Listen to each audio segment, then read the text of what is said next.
Okay, you'll notice that your notes are a little bit different. My computer is on the fritz, and fortunately we have Dylan with the technical help. He's going to fix that, so we'll have it next week. We'll have our normal thing, but my notes are looking a little bit different, so that's why.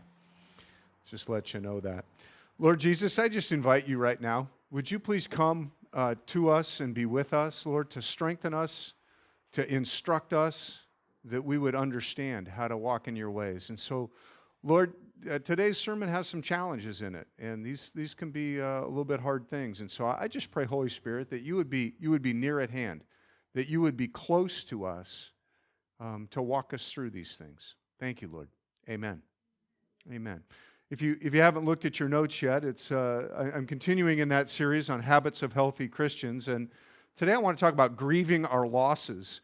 And I preached a couple of weeks ago, I don't know if you remember this, but I preached a couple of weeks ago about forgiveness, about forgiving quickly.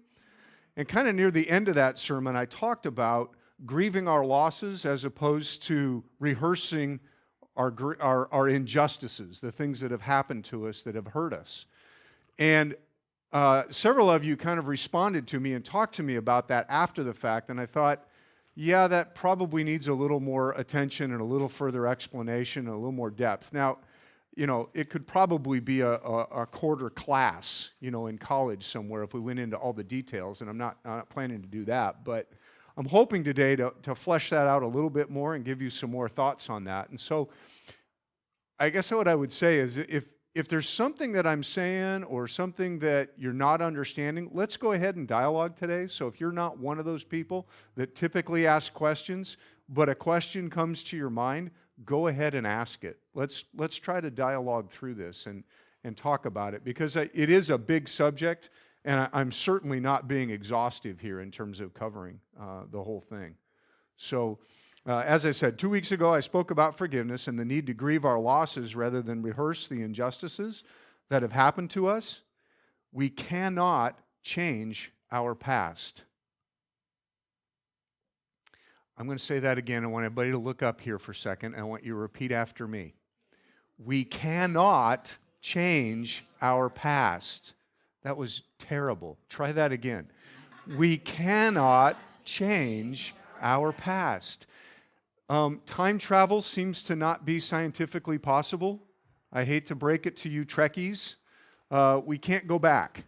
Time seems to move, and it only seems to move forward. We'd like it to stop sometimes. Some lives we'd like to rewind and get a do-over. And I'm not saying that there isn't grace and chances to repair things or amends, but the reality is time keeps moving. And we literally cannot go back. And so we need to deal with that. We need to come to grips with it. And one of the ways that we do that is grief. And so a lot of life can be wasted trying to regain things that are lost. That's kind of heavy, isn't it? I mean, there are some things that unfortunately they're lost. They're past, and that can be painful. But grief moves us through pain to acceptance of where we are now. Do you realize this? Right now is the only place that you can live. Anybody successfully live in the future? I go there a lot. I've never been able to stay, and it never actually works out the way I think. It rarely does. I mean, I worry about the future a great deal. I try to live there. I try to control it. I try to make it happen the way I think it should happen. But the fact is, I can only live right now, right where I am. I've got lots of stuff that's happened in my past that I would like to be different. I cannot go back there and make it different. I can address it now, but I can't go back there and undo it. I mean, anybody got bad decisions you've made? Yeah, if you're like, oh man, I wish I could really, can I go back and just undo that? No, I mean, I can address it now in terms of asking for forgiveness or bringing healing or making amends or whatever I can do, but I have to do it now. I can't go back and do it. one of the things about grief that is really important is moving us through that process. Through that process of when a loss has happened, it's actually past, and now we're grieving, and we need to go through a process to coming to acceptance in the now. Say this with me. Grieving is healing.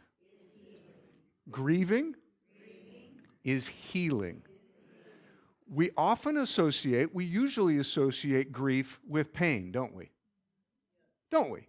I mean, something has happened to us and we hurt.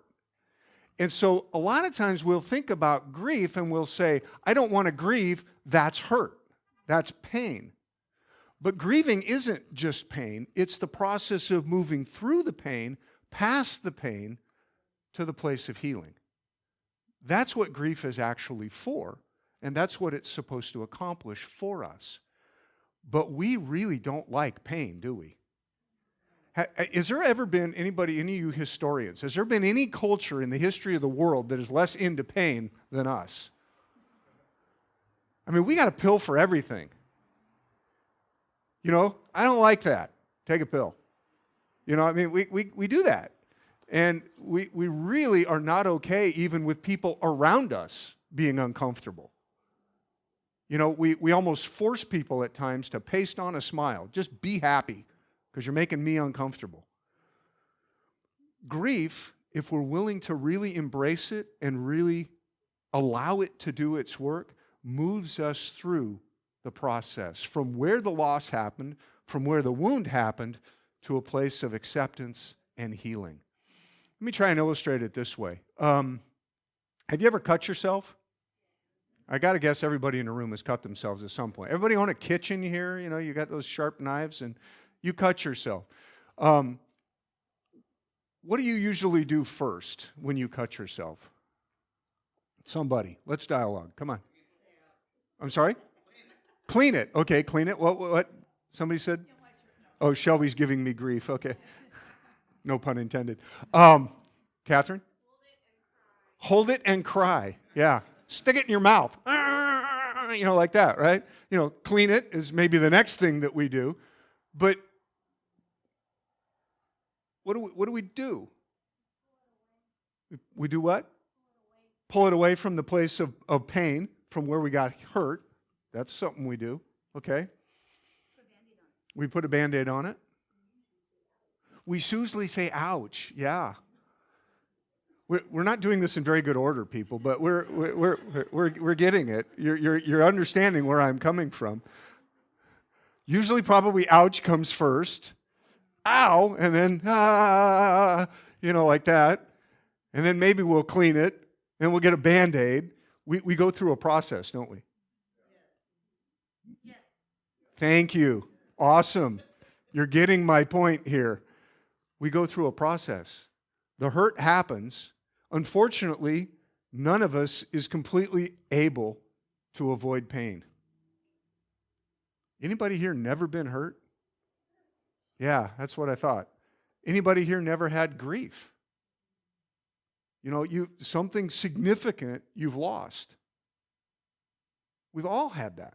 This is just humanity on this planet Earth. So learning how to do this well matters. But because we live in a culture that really is averse to pain, this is what we tend to do. We cut our finger, we find the nearest syringe of Novocaine, and we stick it in there, and we go, doesn't hurt. I don't hurt. The problem with that is we don't then clean it out, and we don't go get the Band-Aid. And then what happens to that thing? It gets infected. It gets some kind of nastiness in there, and then instead of it healing quickly, it takes a lot longer for it to heal. Pain is actually important to us. Do you know that? You guys really look like you're in pain a little bit right now as I'm saying this. It's like, do we have to talk about this? You know, pain is one of those communicators that will not shut up. It's telling us something is wrong. And I will not let you just ignore me. I'm going to get your attention. And we hate that. We don't like that uncomfortableness of having to address it. But pain is actually helping us to attend to something that needs to be attended to. If you cut your hand, hopefully not badly, but if you cut your hand, pain says, you just hurt me, give me attention. I need care. I need help. It's not saying, take a bottle of ibuprofen. It's actually not saying that. It's saying, pay attention to me. Notice this. Care for it. But we have a tendency as a culture to want to numb out. We do. This is a tendency that we have as a culture. Not every culture is like America, but this is the one we live in, and this is how we've kind of been trained. And I'm wanting to tell you, grief is not your enemy, grief is your friend. To move us from the place of loss to the place of acceptance in the now, in dealing with our hurts. Go ahead.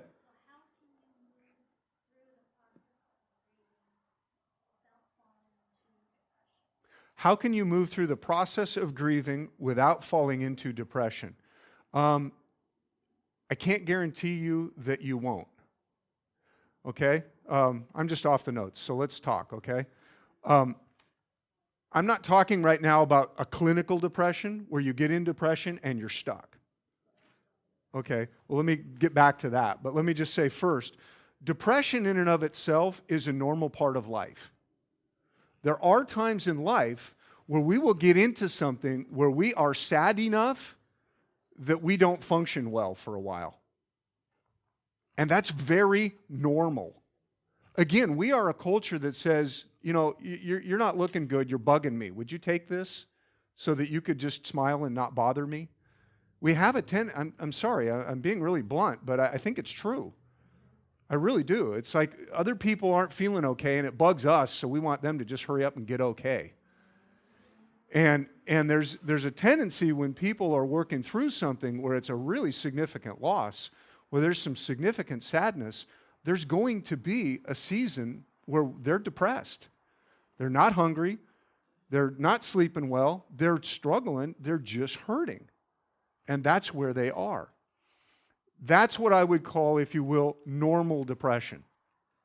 There's another kind of depression where McConnellani's addressing, which is more what we would call a clinical depression, where somebody's going on and on and on, and they don't seem to be coming up out at the other side. Where something, there's a lot of different reasons for this, but something has got them stuck. And so there's a stuck place in that depression that may require some help to talk through, to resolve, to then come out the other side in a healthier way. Are you understanding what I'm saying? So there's different kinds of things that bring us to depression. Now, let me just mention a couple of things, because I've seen this close by. I've not been super depressed ever in my life. I've had little bouts of it, but not long term. But I watched my dad go through a pretty substantial depression when he retired. And what we found out actually after a time was that his was actually a physical depression. There was something physically going on with his brain that was causing him to be depressed. He was actually, it was part of his aging process and ultimately his death. But there was a physical cause that was suppressing his mood and bringing him down. There's lots of other reasons we can be depressed, but depression is that kind of thing where there's pain that is unresolved and we're not getting it resolved, and it's just kind of there.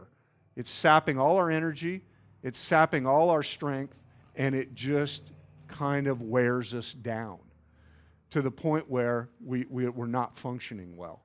And so sometimes when we get into that place, we need to go and get to some help outside of ourselves to begin to find out where is the wound and bring some healing to that. So when I talk to you about cutting your finger, and we didn't pay attention to it, we just numbed it out, and then it got infected, that's kind of like sometimes depression. A lot of times it can lead to that. where we get into that place where it's stuck.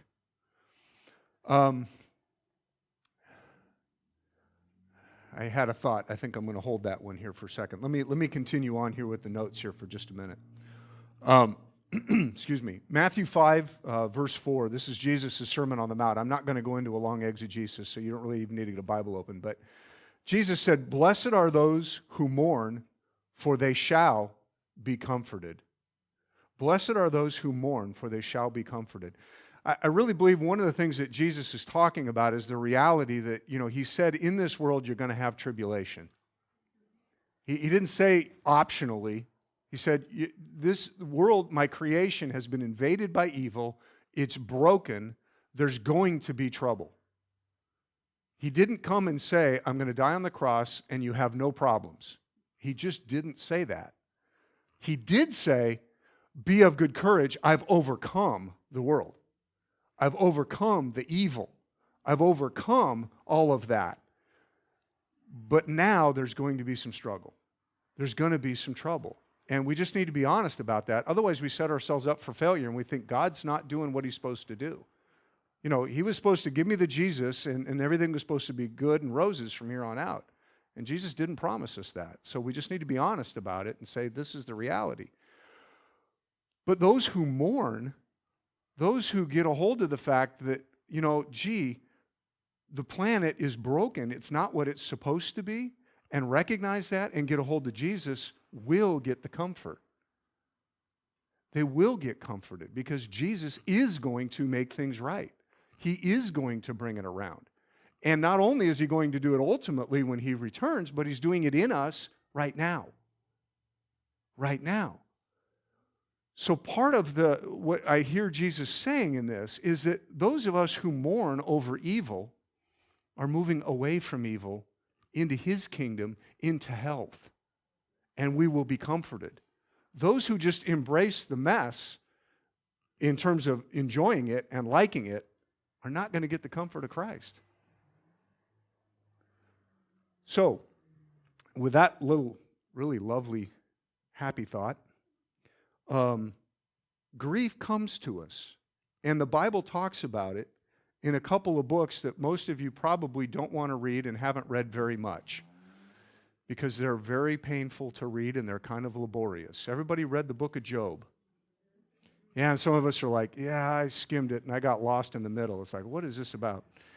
And then there's that little book after Jeremiah called Lamentations.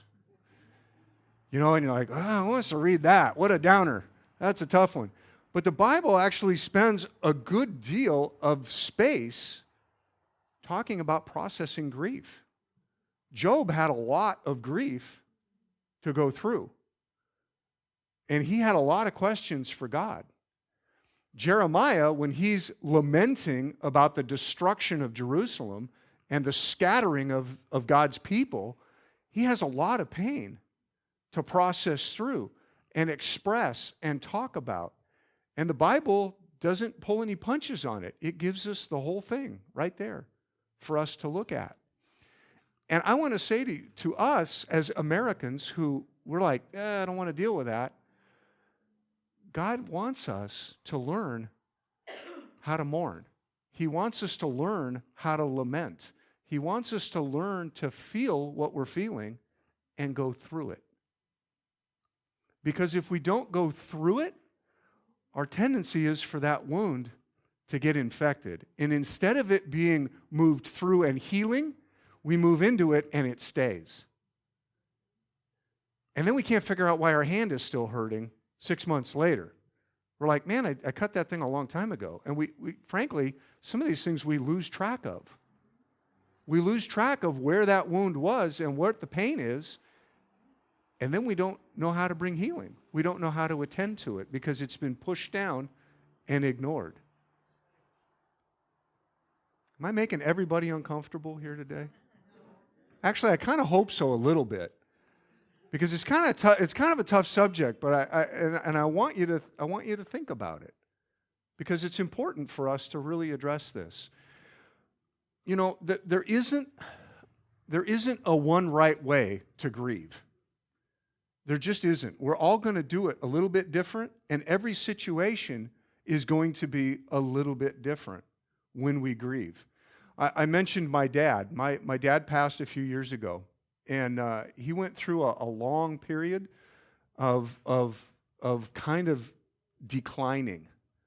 And my dad had always been a really vibrant guy, super artistic and kind of high energy and frankly a little scary at times. But he was declining as his Parkinson's progressed, and I just kind of watched him go down. And when he passed away, when he died, I didn't experience a lot of grief. Because frankly, I'd been grieving all the way along. Because slowly, by pieces, as it were, he was being taken away. I was losing him a little bit at a time as he was doing that. Now that's my father, my dad. He's kind of central to my life. And yet, I had a much bigger grief earlier in my life at one point where I was really, really stuck from something. I had a relationship coming out of high school and early college. I was dating a young woman that I met. This was years before I met Kathleen. And we got close and we dated for probably, I don't know, it was like 2 years or something. And I became actually fairly integrated into her family.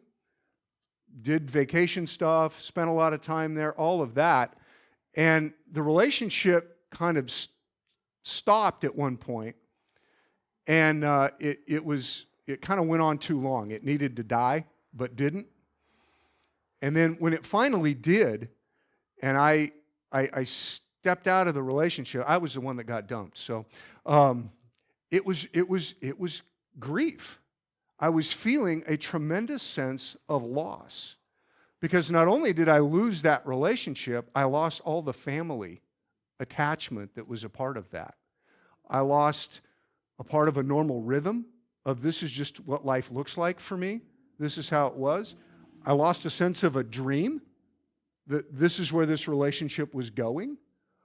I lost a sense of social support, emotional support from her parents, who were very nice to me, who were kind of like surrogate parents to me.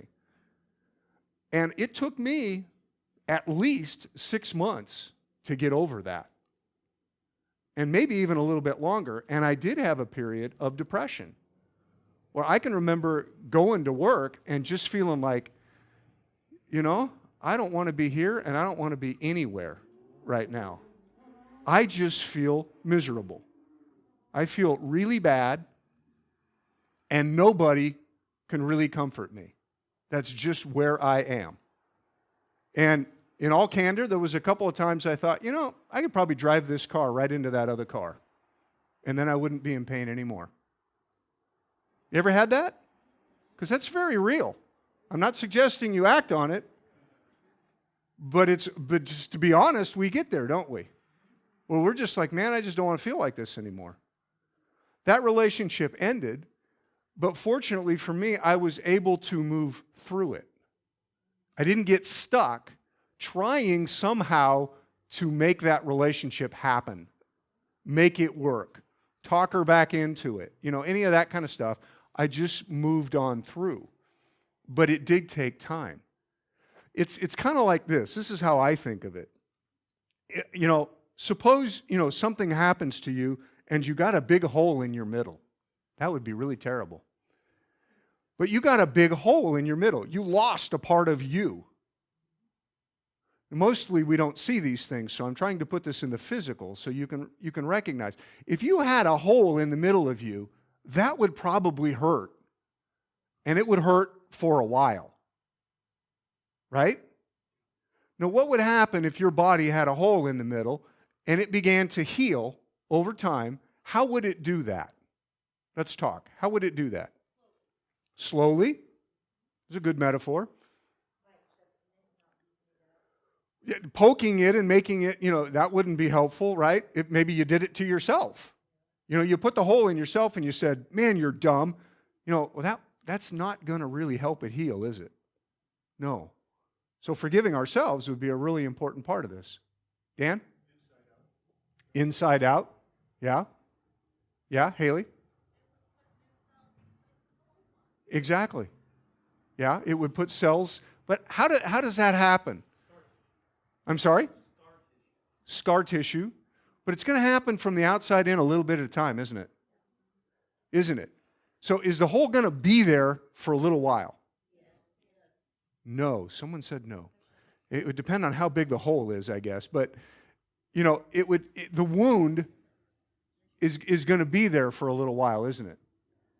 But for me to move from the place of when I got wounded to the place when it's scar tissue, there's going to be a traveling process, isn't there? Thank you. I was wondering if we were still talking or if you're... This is the deal when it comes to grief, okay? We often want to ignore the wound because it hurts. We can go to the doc, and sometimes we really don't want the doc to touch the owie. We just want him to give us something to make the pain go away. I've had a couple of small surgeries, not like some of you that have had big surgeries. I've had a couple of small ones. But the fact of the matter is, when the doc works on me, I eventually got better. But if I wanted to just ignore the pain, it wouldn't get better. So there has to be that willingness to, if you will, enter the process where the wound is and allow ourselves to feel some of that hurt, to feel some of that pain so that the hole can begin to heal, so that the hole can begin to close. What does that look like when we're talking about an emotional pain or an emotional hurt? It looks like, yeah, you can answer too, but it looks like, okay, there's been social things that have been lost in my life. There's somebody who was close to me who's not there anymore. What do? Well, I can try to bring that person back somehow, but if that's not possible, what can I do? I can reach for somebody else to begin to fill that need in my life. Like Haley was saying, it's like adding a cell, if you will, that begins to bring healing to that. Maybe it's a financial situation. I mean, some of us here have been through divorces and such. Well, that messes up your life pretty rough, doesn't it? Well, there's a big hole where that income or that person used to provide used to be. Well, I can hurt, and hurting is natural and normal, but the reality is at some point, I'm going to probably have to fill that hole in and begin to get some income from someplace else. So this is what I want you to think about when you're thinking about grief, is that we get to a place where shock happens. We get that hole in us and we are shocked. Anybody else ever here been clocked? I have been clocked in my life. Anybody ever? You don't know what I'm talking about. You have been hit so hard, you either black out or you're seeing stars, literally. Dylan's had that happen. Catherine's had. I played a lot of football. I've actually had it happen multiple times. So it explains a lot, doesn't it? I've had multiple concussions. I have. So, you know, there's that sense of something happens to us, a loss happens where, man, we have been hit so hard. We are completely, it's like you're sitting on the ground, holding your head going, what just happened to me? Right? You guess so. Have any of you ever had this experience? Okay, even emotionally, where it wasn't physical, but I mean, you're just stunned. Okay, there's a loss. That's the start of a grief process right there. Now, shock usually then goes to denial when we're talking about grief, where we're not really yet able to process the loss of what's happened to us, what has occurred. And so we just are like, this isn't real. And again, this is part of the process. It's just not real. No, I haven't just been divorced. No, my son didn't just die. No, I didn't just have that job that I was sure was my career forever just get laid off. That trauma, that thing that just happened, we kind of don't let it happen. I had this experience very specifically with my sister, my nephew. I think I've told you this story before. My nephew bought a motorcycle. He didn't own it for very long, and he was killed in a traffic accident. And he was just a young guy, just graduated high school. And I went over to see my sister, and she was just blank. The shock, the denial, she was like, he's just going to walk in the door any minute. He's at work, and for some reason he's on overtime, and he's just not here. And she just couldn't process it yet. I'm just wanting to say to you that that's normal, but don't stay there. See, the big problem with grief for many of us is that we've had things happen to us. We've had traumas. We've had a parent die. We've had something happen. And in that shock and denial, we're not feeling the pain as much, and we want to stay there. Did you hear what I just said? We want to stay there. Okay, when did this thing happen? It happened in the past. How good are we at living in the past? Remember how we started this conversation? You can't. We have to live in the now, because that's the way time works. It moves forward. So if we're going to stay in that denial, where are we going to have to do? We're going to have to create a fantasy to live in so that we don't ever have to leave that place of denial. Because if we leave that place of denial, we're going to feel the hurt. We're going to feel the hurt. That's not an easy thing to do, but it's the way we actually heal. It's the way we actually get through to the place of healing. Yes? Nice and loud. Okay. So, and as another thing to add to this, if you don't deal Yes. with your hurt, If you don't deal with your hurt, the next time around, you're still not dealing with it. It gets exponentially worse. amen. So, I know a little of your story, so I know what you're saying is so true. It's as though we've cut our hand, we've got the wound, we never healed it, it got infected, it still hurts, now we've got another cut. Now my whole hand doesn't work. Not only do I not have just a wound that needed to be healed, now I've got, if you will, a dysfunction. Something is really broken here. Now, does that make me a terrible person? Please say no. Thank you. But it does mean I'm not helping myself. Jesus said we're going to have tribulation, right? Isn't that what he said? So we're going to cut our hands if we own kitchens. Unless you only use butter knives in your house.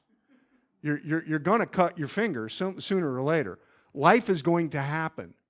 Pain is going to come. There's going to be things to grieve, to work your way through. But we got to live in the now. So as they come up, we need to deal with them. Now, I am way off my notes, and who knows where I am. But we're having a good time, aren't we?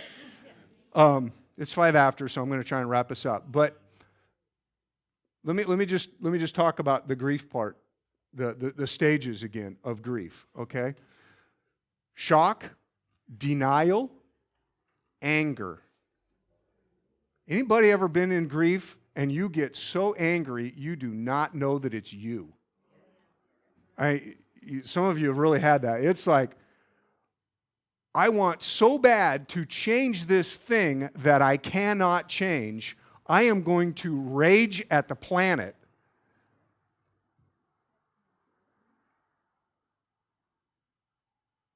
I think that's what Job did for a little bit with God. He's like, this is so unjust and unreasonable and terrible. You're bad, God. And he just got really upset. That's part of it. So if you're going through that grief cycle and you're going through some anger, or perhaps you're on the other end and you're trying to help somebody work through their grief, anger's part of it. They're not bad because they're angry. They're healing. They're working through it. They're expressing the pain. The next stage usually comes, again, not with every situation. This didn't happen with me with my dad. I grieved over several years until he finally passed. Bargaining. We've raged at the world, and we've realized this isn't working.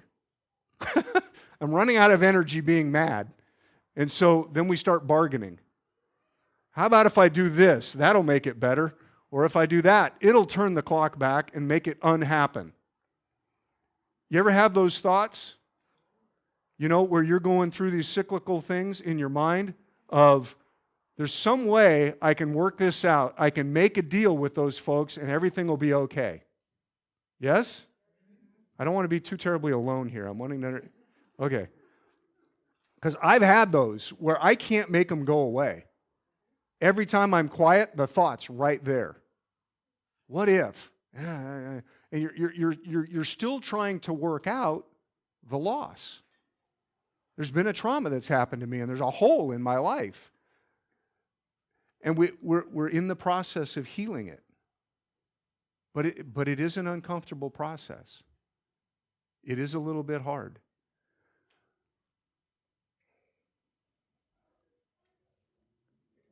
Yeah, here come the kids.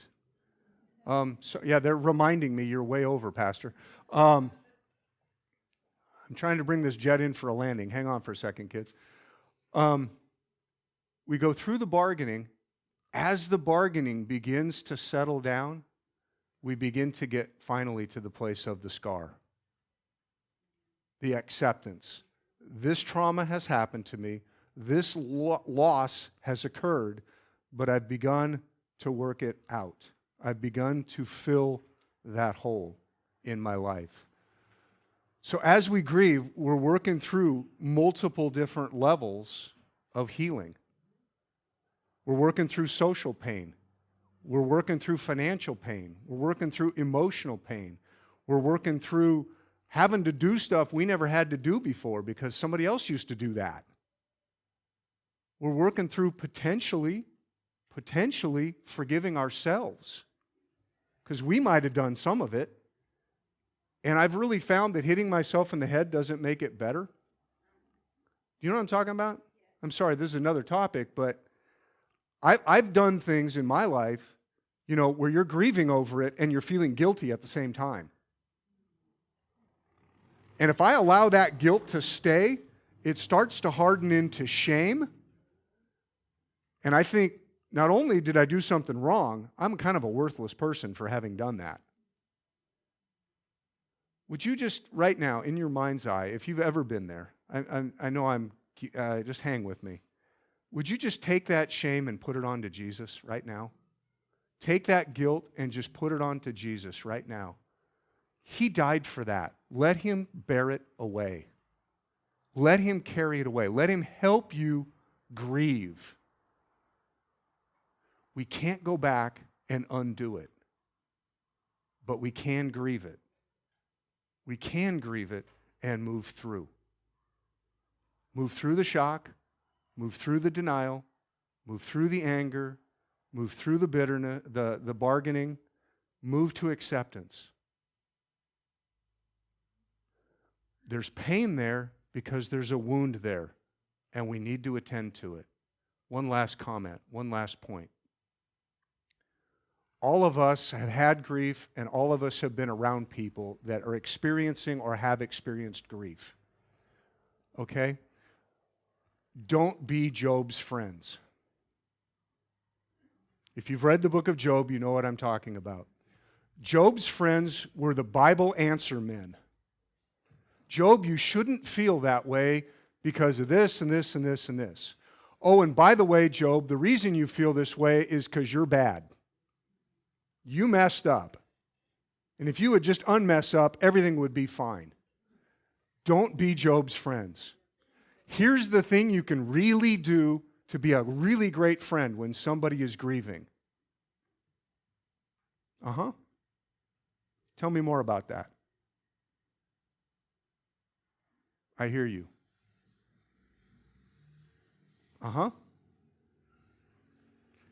Let me come back tomorrow. We'll do this some more. Uh-huh. I hear you. That hurts. Yeah.